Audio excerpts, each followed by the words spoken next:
The parable of the sheep and the goats, Gospel of Matthew 25 verses 31 to 46.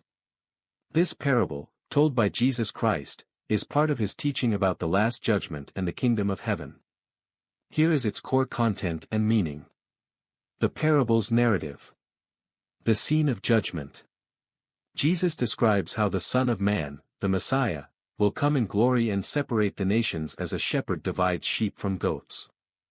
The sheep will be placed at his right hand, symbolizing salvation, and the goats at his left, symbolizing condemnation. The criterion for separation. To the righteous, sheep, he says.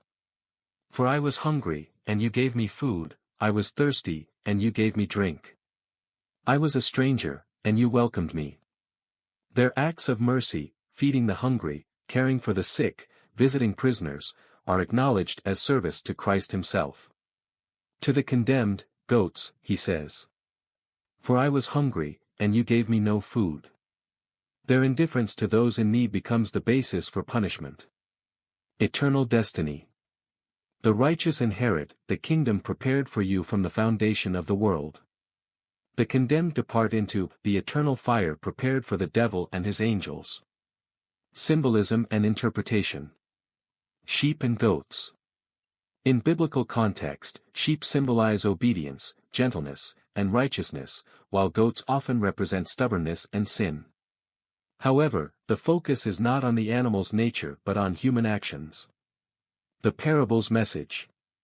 Mercy as service to God, helping those in need, even the least of these, is equated with serving Christ himself.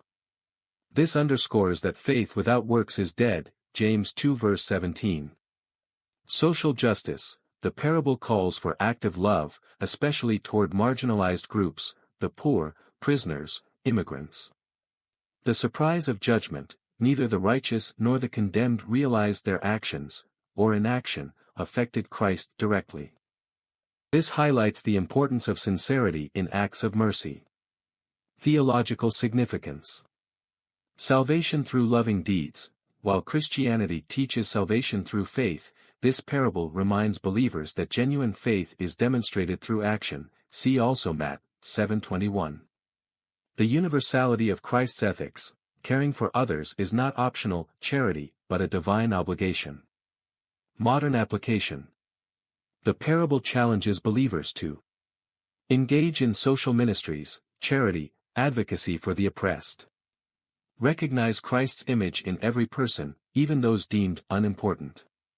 Understand that spiritual life cannot be separated from practical love. Conclusion. The parable not only depicts the future judgment but urges us to live in such a way that each day we become sheep in Christ's flock, through compassion and mercy.